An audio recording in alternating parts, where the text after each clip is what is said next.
Hi, എല്ലാവർക്കും നമസ്കാരം. ഫുട്ടി ഇൻസൈറ്റ്സിൻ്റെ പുതിയ വീഡിയോയിലേക്ക് എല്ലാവർക്കും സ്വാഗതം. അടുത്ത സീസണിലേക്കായി ഐ ലീഗ് താരത്തെ ടീമിലെത്തിച്ചിരിക്കുകയാണ് നമ്മുടെ സ്പോർട്ടിംഗ് ഡയറക്ടറായ കരോളിസ്. ഐ ലീഗ് ക്ലബ്ബായ ഐസ്വാൾ എഫ്.സിക്ക് വേണ്ടി കളിച്ചുകൊണ്ടിരിക്കുന്ന 21-കാരനെയാണ് കേരള ബ്ലാസ്റ്റേഴ്സ് സൈൻ ചെയ്തിരിക്കുന്നത്. മിസോറാം സ്വദേശിയായ ലാൽതാങ് മാവിയെയാണ് കേരള ബ്ലാസ്റ്റേഴ്സ് സ്വന്തമാക്കിയത്. ലാൽതാങ് മാവിയയുമായി പ്രീ കോൺട്രാക്ട് സൈൻ ചെയ്തു. 2024-25 സീസണിന് മുമ്പായി ക്ലബിൽ ജോയിൻ ചെയ്യുമെന്നാണ് നമുക്ക് ലഭിക്കുന്ന റിപ്പോർട്ടുകൾ. ലാൽതാങ് മാവിയെ സ്വന്തമാക്കാനായി ചില ISL ക്ലബ്ബുകൾ രംഗത്ത് വന്നിട്ടുണ്ടായിരുന്നു.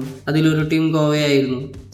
ഐസ്വാൾ എഫ്.സിക്ക് വേണ്ടി 34 മത്സരങ്ങളാണ് ലാൽതാങ് മാവിയെ കളിച്ചത്. അതിൽ 5 ഗോളുകളും 8 അസിസ്റ്റുകളും നേടിയിട്ടുണ്ട്. ഫ്രീ കിക്ക് സ്പെഷ്യലിസ്റ്റായാണ് 21-കാരൻ ലാൽതാങ് മാവിയെ അറിയപ്പെടുന്നത്. വിങ്ങുകളിൽ അപകടകരമായ മൂവ്മെൻറ്റ് നടത്താനും തൻ്റേതായ ശൈലിയിൽ ഫ്രീക്കുകൾ എടുക്കാൻ കഴിയുന്ന താരമാണ്. കൂടാതെ 2 യുവതാരങ്ങൾ കൂടി കേരള ബ്ലാസ്റ്റേഴ്സ് സ്ക്വാഡിൽ ജോയിൻ ചെയ്തിട്ടുണ്ട്. മണിപ്പൂർ സ്വദേശിയായ മിഡ്ഫീൽഡർ കോറു സിംഗും വെസ്റ്റ് ബംഗാൾ സ്വദേശിയായ ഡിഫൻഡർ ഹരിത്ര ദാസുമാണ് ജോയിൻ ചെയ്തിരിക്കുന്നത്.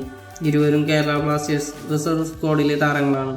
ഫുട്ബോൾ ലോകത്തെ പുതിയ വിശേഷങ്ങൾ അറിയുവാനായി ഈ ചാനൽ മറക്കാതെ സബ്സ്ക്രൈബ് ചെയ്ത് ബെൽ ബട്ടൺ അമർത്തി സപ്പോർട്ട് ചെയ്യുക.